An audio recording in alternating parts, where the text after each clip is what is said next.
현재 일본에는 100세 이상 되시는 분이 4만 명 가까이 된다고 통계가 나와 있습니다. 2030년쯤 되면은 서울, 경기도 이런에만 우리 대한민국도 100세 이상 되는 분이 서울과 경기도 일대만 2만 명이 넘어갈 것으로 추산을 하고 있습니다. 1950년대에 우리나라 통계를 보면 평균 나이가 50세에서 60세가 되지 않았습니다. 그런데 반세기 5, 60년 만에 우리는 100세까지 교회를 다녀야 되는 시대가 됐습니다. 우리 100세까지 교회 나와야 된다니까요. 한 번도 이런 것은 생각도 안 해봤는데 100세까지 교회 나와야 된다. 참 세상이 급속도로 바뀌고 있는 세상인데 우리의 인식은 너무나 늦다는 데 문제가 있습니다. 그런 가운데 우리는 많은 계획을 하면서 하루하루 살아가고 있어요. 특히 우리가 많은 계획을 하며 살지만은 계획대로 다 되는 것은 하나도 없어요. 그럼에도 불구하고 우리는 계획을 해야 되고 또 대비해야 되는 것이 우리 인생의 삶입니다. 그런데 이 삶의 내용적으로 들여다보아서 이 삶을 인도하시는 것은 전혀 생각지도 아니하는 작은 일 하나가 우리 인생 자체를 송두리째 바꿔 놓아요. 전혀 생각지 아니하던 교통사고가 났다. 하반신 마비가 왔다. 전혀 다른 인생을 또 살아야 돼요. 장애를 안고 남은 생애를 살아야 되고, 화재가 났다. 우리하고 아무 관계 없는 것 같은데 요즘 뉴스에 하루 종일 들끓고 있는 런던 화재, 우리나라라고 일어나지 않는 법이 절대로 없습니다. 테러 문제.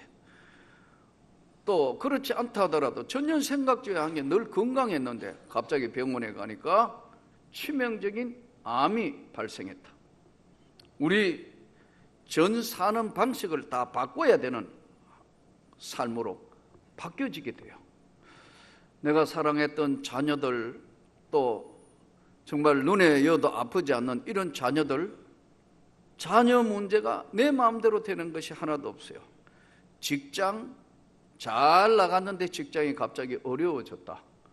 그만둬야 되는 상황이 왔다. 또는 잘 될 것 같은 사업 문제, 이것도 잘 되었는데 지금까지는 갑자기 안 된다. 어떻게 해야 되느냐? 우연히 작은 일 하나가 송두리째 인생 전체를 바꾸어 놓는 시대에, 5,000년 역사에 우리 지금 저와 여러분이 사는 시대는 한 번도 안 가본 길을 지금 가는 겁니다. 100세 시대. 어쩌면 저와 여러분이 100세까지 살면서 계속해서 교회는 어떻게 하냐? 이 교회 다니는 문제는 100세까지 다녀야 된다면 어떻게 되느냐? 저는 우리 장모님이 원래 97세예요. 처녀 때 여전도사였습니다. 그러면 어느 정도 믿음인지 아시겠죠? 우리 장인어른이 장로님이었습니다. 만나서 딸 6에 아들 하나를 낳은 7남매를 키웠고 다 잘 양육을 했습니다. 97세인데 며칠 전에 제가 가가 만나보니까 우리 장모님이 드디어 97세인데 저를 못 알아봅니다. 사위 목사인 저를 딸도 잘 못 알아보고 긴가민가 하는 거예요. 그런데 이제 앞으로 이분들의 생애는 어떻게 되는가? 교회가 고민을 해야 될 시기가 됐다는 거죠. 여러분, 이 시대가 한 번도 안 가본 시대를 가는 거예요. 지금 이 시대에는 창업을 하는 시대, 창업하면요 생존과 소멸을 같이 하는 시대예요. 1년 새 요즘 자영업 한다고 음식점이나 예를 들어 열잖아요. 1년 새 50%가 없어진다는 거예요. 통계입니다, 여러분. 그리고 음식점이 서울과 이 경기 일대의 음식점이 몇 개 되는 거 아세요? 40만에서 68만으로 잡고 있어요. 그러니까 이 음식점이요 50%가 1년 만에 소멸돼 본다니까. 아니면 겨우 잘 살아남았는 그것도요 2년, 5년 새에는 20%밖에 안 남는다. 그러니까 5년 동안 간판 계속 달고 있는 그 자영업은 대단하다는 거예요.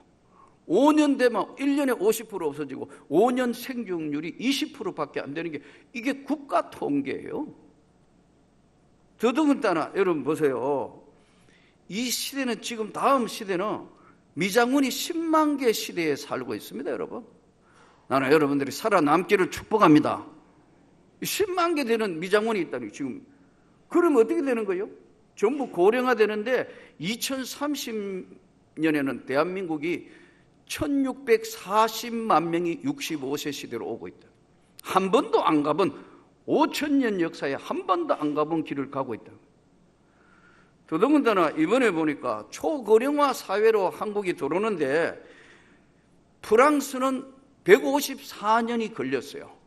미국은 94년, 일본은 36년, 대한민국은 26년 만에 최고령 사회. 지금 세계의 제일 고령화가 1등이 대한민국 사회. 어떻게 할 거냐?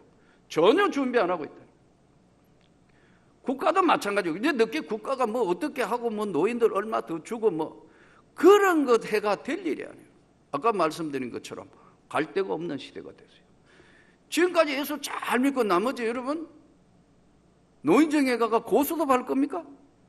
그 소주 마시는 데 가가 끼어도 앉아 있을 겁니까? 담배 연기 자욱한데 그거 끼어 있을 겁니까?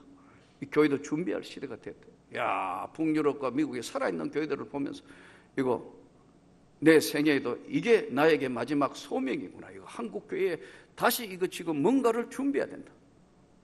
아무도 그 생각하고 있는 사람도 없어요.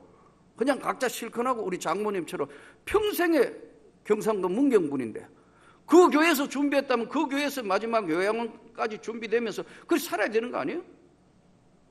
제 말이 틀렸냐요? 이 준비를 전혀 안 하고 있대요. 한국 교회 준비하고 있는 교회 없어요. 겨우 해봤자 기도원 하는 거 이런 거 수양관 하는 거지. 그게 아니고 삶의 마을을 준비해야 되는 거예요. 그게 북유럽 이야기예요. 그게 미국에 살아있는 마지막 교회들 이야기예요. 지금 한국 교회는 뭔가 한 번도 조금 전에 말씀 5,000년 역사에 한 번도 안 가본 100세를 살아야 될 시대가 왔다니까요. 살고 싶어 사는 것도 아니잖아요. 그렇다고 일찍 먼저 죽을 수도 없잖아요. 저는 저와 여러분이 강건하기를 원합니다. 남은 생에도 하나님의 역사를 감당하는 그런 삶이 되는 가운데 주님 앞에 서야 되는데 실컷 자려놓고 엉뚱한 세상으로 빠져가 믿는 것도 아니고 안 믿는 것도 아니고 몸 아프면 교회 안 가고 못 가고 갈 수가 없죠. 몸이 아파도 언제든지 그 자리에 서서 그 집단 안에서 예배를 드릴 수 있는 곳으로 되어야 이게 하나님의 영광을 위하여 사는 삶이에요. 우리는 오늘 이 본문이 뭘 이야기하느냐 하면 오늘 말씀의 제목이 하나님의 방향 전환. 우리가 살고 싶어서 사는 것도 아니고 우리가 살아온 삶에 하나님이 방향을 전환시키는데 하나님은 절대 포기하지 않으세요. 오늘 이 본문이 성령이 아시아에서 말씀을 전하게 못하게 하시거늘 왜 그랬을까요? 왜 성령이 아시아에서 말씀 전하지를 못하게 하셨을까? 갈라디아 땅으로 다녀가 무시아피르 비느니에 가고자 애쓰되 예수님의 영이 허락하지 않았다. 그런데 밤에 바울이 이상하다. 이 복음을 전하려고 하는데 쉽게 이야기하면 사도 바울이 여기 오늘 나오는 지역이 무시아, 드로아 뭐 이렇게 나온 이게 뭐냐면 소아시아 끝자락들입니다. 그 지역 자체가 뭐냐, 어디부터 좀 있냐, 위치가 어디냐면 터키예요. 터키. 이 터키는 아주 묘한 땅입니다. 한쪽은 아시아와 유럽이 연결되어 있는 땅이에요. 그러니까 여러분 혹시 여기 유럽 여행을 많이 해보신 분들 제 이야기는 금세 알아듣는데 그 터키는 보스포러스 해협이라고 그 아래 보면은 바다가 있는데 그 보스포러스 해협이 한쪽은 아시아고 한쪽은 유럽입니다. 그 위에 구름 다리를 놓아놓고 엄청난 교통량이 가는데 그 일본에서 다리를 놓아줬습니다. 그러니까 일본이 쉽게 이야기하면 투자를 해가 지금 거기 있는 거 다 빼가는 거예요. 일본 사람들, 보통 사람들이 상업하는데 비즈니스 마인드가 보통 사람이 아니에요. 베트남 태국, 심지어 요즘 캄보디아 이런 데도 도로 다 일본이 깔아줬습니다. 그리고 뭐 팔아먹죠? 자동차 팔아먹고, 부품 팔아먹고, 계속해서. 그러니까 후발주자인 우리 대한민국에 가가 하기는 너무 힘든 거예요. 베트남 같은 데 가보면 전부 오토바이, 전부 일본제들이에요. 차들이. 왜냐? 앞서가는 걸 그들은 알기 때문에요. 그래서 이 터키 이 지역에서 아시아로 올라는데 하나님이 막으신, 예수의 영이 허락지 않았다. 성령이 말씀을 전하지 못하게 하셨다. 왜 그랬을까요? 여기서 우리가 왜 그랬냐 하면은, 하나님의 입장에서 볼 때 아시아로 온다는 것은 너무 맞지 않는 거예요. 당시에 2000년 전이니까 바울과 그 일행들은 아시아를 몰랐던 거예요. 아시아가 어떻게 생겼는데, 그 아시아가 여러분 한번 보세요. 네팔에 그 히말라야 산맥 장막 있고 그 건너갈 수가 없어요. 지금은 도로가 돼 있고 비행기가 날아가고 뭐 이렇지만, 지금부터 앞전 시대 한번 보세요. 저쪽 부산서 서울 오는데 한양 천리길이라고 그랬어요. 보름 걸어왔어요. 지금부터 100년 전만 해도 그랬다니까요. 그런데 2000년 전이면 이건 불가능하기 때문에 바울과 그 일행은 아시아로 가가 복음을 전했는데, 하나님이 유럽으로부터 복음화를 하기 위해서, 유럽으로 돌리기 위해서 밤에 바울이 기도하는 가운데 환상을 하나 보는데, 마케도니아 청년 하나가 건너와서 우리를 도우라는 환상을 보고, 그 본문 그대로 이야기하면 바울이 그 환상을 보았을 때, 우리가 마케도니아로 떠나기를 힘쓰니 이는 하나님이 저 사람들에게 복음을 전하라고 우리를 부르신 줄로 인정함이니라. 하나님은 절대 포기 안 하세요. 저와 여러분의 인생을 잘 하나님의 사인을 보면 인도하시는 손이 보여요. 근데 모르는 거예요. 이걸 아무렇게나 생각하면, 그래서 사업 덤벙 손잡으면요, 한무기 지금까지 버렸던 것 다 날려. 지금 재밌게 뭐 지금 투자해가 요즘 TV에 나오는 갭 투자, 무슨 투자 한번 보세요. 골병 든다는 거죠. 보통 문제가 아니에요. 그러니까 여러분, 시대가 100세 시대 5000년에 한 번도 가보지 않는 길을 지금 교회도 들어서가 있고, 국가도 그렇고 전 세계가 안 가본 길을 지금 가는 거예요. 그러면 오늘 하나님이 방향 전환을 하게 하실 때 하나님께서 우리를 부르시고 사용한다는 것을 우리가 첫 번째 믿어야 합니다. 하나님은 하나님의 역사의 구원 계획을 이루시기 위해서 그 시대마다 사용하는 종들이 따로 있었어요. 노아, 세상을 물로 심판할 때 그 가족과 그 노아를 사용하셨어요. 아브라함, 전혀 믿지 않는 가정에서 갈대아 우르에서 하나님이 노아에게 은혜를 주신 것처럼 아브라함에게 지명 선택하여 너는 네 본토 아비 집을 떠나 내가 지시할 땅으로 가라. 근데 아브라함이 약속의 땅으로 들어갈 때 금세 들어갔는가요? 아니에요. 창세기 12장에 보면 마침내 들어갔더라. 수많은 연단, 훈련, 가정 문제, 자녀 문제, 환난 문제, 수많은 거 겪어서 마침내 들어갔는데, 뭐를 보고 갔냐면 하나님의 방향 지시기를 정확하게 보고 따라간 거예요. 그러니까 우리가 마치 이게 오늘 이 본문 말씀대로 남극과 북극, 북극과 남극을 인도하는 나침판과 같은 하나님의 사인인 좌표를 잘 봐야 된다. 하나님의 방향 전환을 잘 보셔야 된다. 국가 재난도 바로 그것 때문에 오는 거예요. 지금 베네수엘라 보세요. 다 난리 났어요. 지금 산이 뭔 산이. 한 나라도 한순간에 여러분 무너지는 거 아무것도 아니에요. 이런 시대에 저와 여러분이 살기 때문에 하나님이 주시는 방향 지식이, 하나님의 방향 전환. 근데 나침판은 안 변해요. 나침판 위에는 북극을 가리키고 아래는 남쪽을 가르치게 되어 있어요. 이 사인을 봐야 되는데 하나님이 그 시대 때마다 다 사용하셨어요.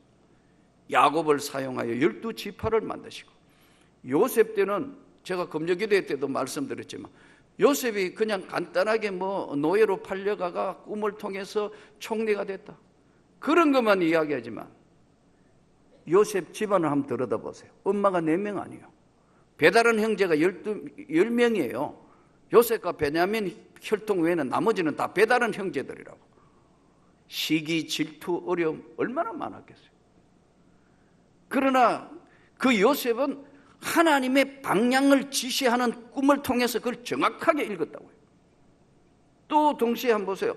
다윗, 엘리야, 엘리사, 이사야, 에레미야, 예스겔, 다니엘, 세례, 요한 모두가 다 우리는 하나님이 주시는 그 비전과 그것들을 잘 읽었기 때문에 그 시대에 살아온 거예요. 오늘 사도 바울도 바로 하나님을 가만히 하나님이 하시는 말씀을 들으면서 밤에 마케도니아 사람 환상 하나를 보고 유럽으로 가라는 지시구나 돌아서는 거예요. 그러기 때문에 오늘 우리는 이 시대가 하나님이 우리에게 하시는 건 다양한 종들을 사용해요. 때로는 여러 사람들, 군인, 음악가, 정치가, 농부, 전 지역, 전 다양한 사람을 공부를 많이 한 사람, 안 한 사람, 다양한 남자, 여자 다 사용한다고요.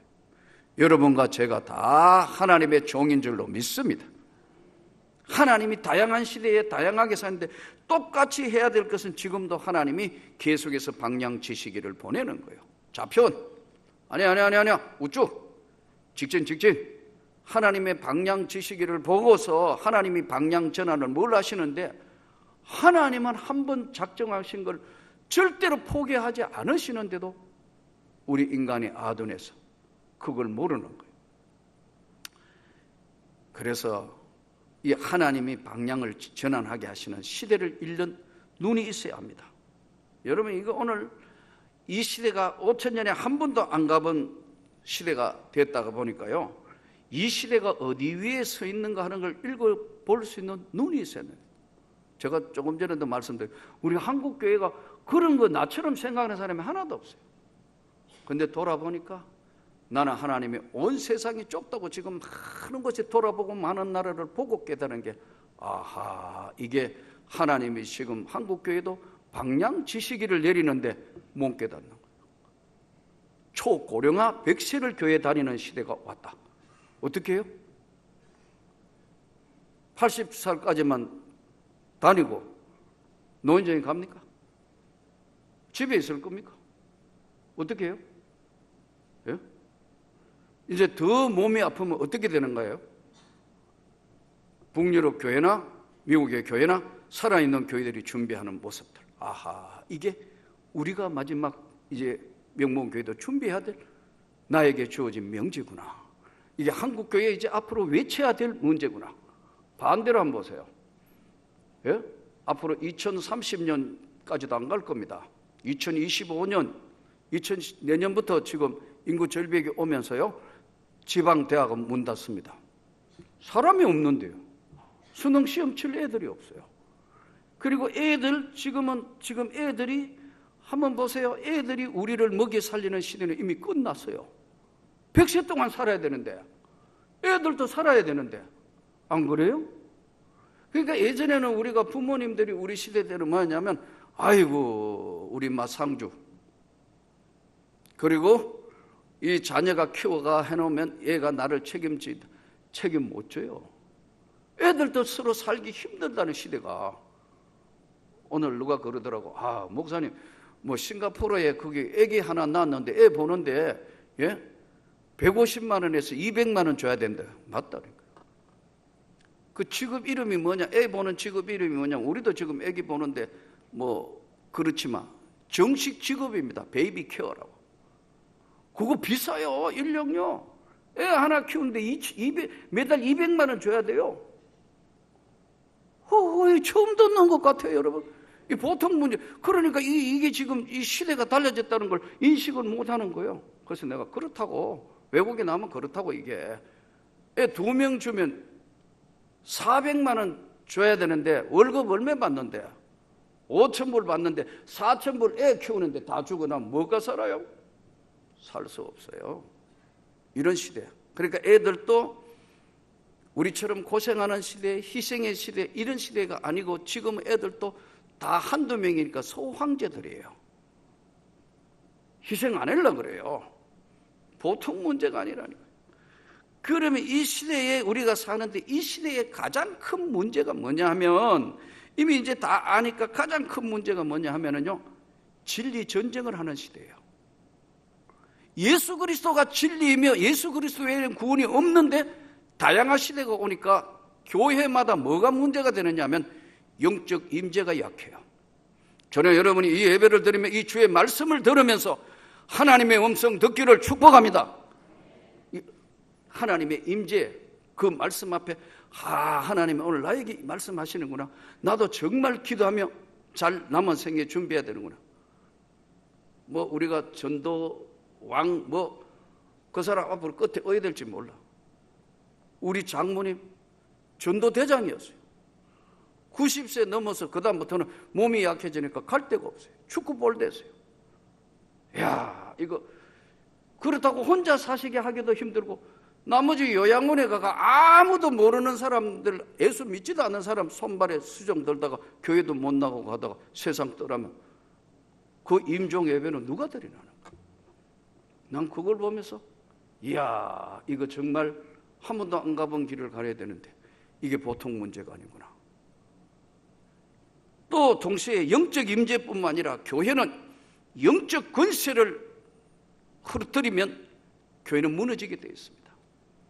영적 권세, 성령의 하나님이 주시는 능력과 은혜의 세계를 여러분 이걸 간과하면 교회는 무너지게 되어 있습니다. 세계의 기업도 똑같습니다. 미국의 세계적인 기업 애플, 세계를 흔들 만큼 굉장했습니다. 잡스가 있었기 때문에 그렇습니다. 잡스 죽고 난 뒤에 애플 아무것도 안 해요, 여러분. 교회 목사님 한번 쓰러지거나 엎어지거나 문제 생기면 아무것도 안 해요. 다 흐트러지거나 깨지는 아무것도 안 해요. 제가 제 이야기에서 좀 이상한 것 같지만 여러분들이 저를 지켜주셔야 하는 겁니다. 나는 여러분들을 끝까지 섬겨야 되는 겁니다. 교회는 영적 권세가 사라질 때는 아무것도 아니다. 교회가 난장판되는 걸 옆에서 보지 않습니까? 그게 사단이 목회자를 무너뜨리기 위해서 교회의 불만 세력들을 이용해가 계속 공격을 합니다. 이런 시대가 됐기 때문에 이 시대는 상대적으로 하는 거지 절대 빈곤은 굶어 죽지는 않습니다. 우리 사회는 이미 굶어 죽지는 안 하게 돼 있다니까요. 화요일마다 여기 지금 돈 받으러 오고 도움 받으러 오는 사람 화요일날 교회 와서 한번 보세요. 많습니다, 여러분. 그 사람 굶어 죽느냐? 안 굶어 죽어요. 500원씩 1000원씩 받아가요.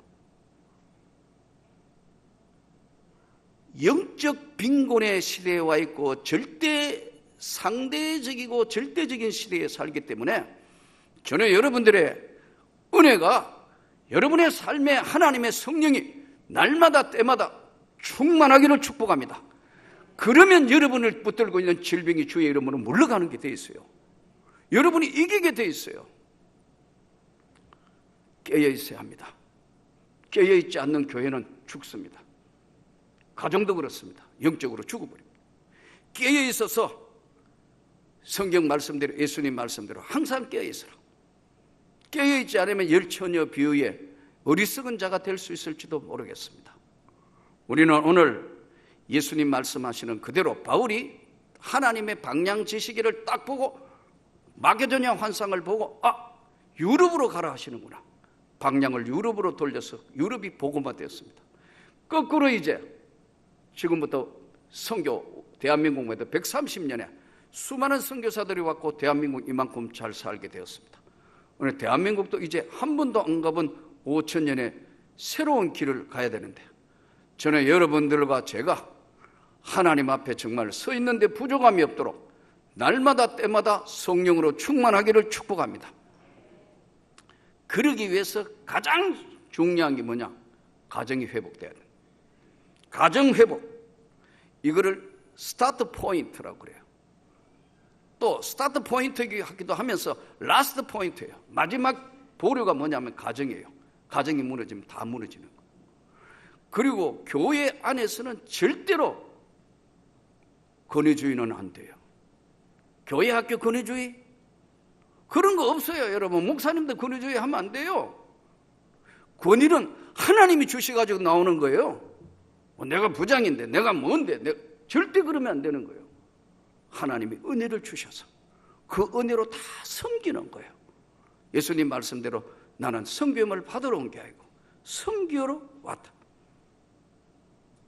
9.11 테러 때 미국은 한 번도 자기 본토가 침범당한 적이 없는 나라예요.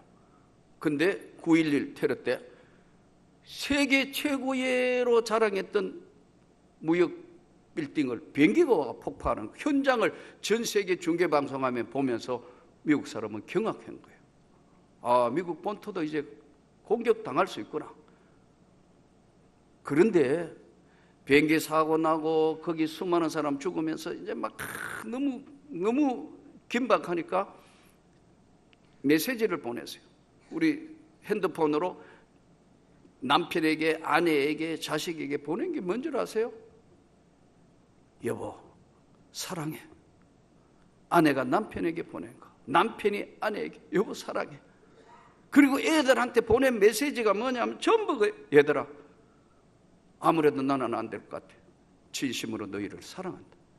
사랑이 없는 건 아무것도 아니라는 거. 오늘 또 다시 한번 우리가 하나님의 방향 지시기를 잘 방향 전환을 보면서 하나님은 절대로 포기하지 않으신다.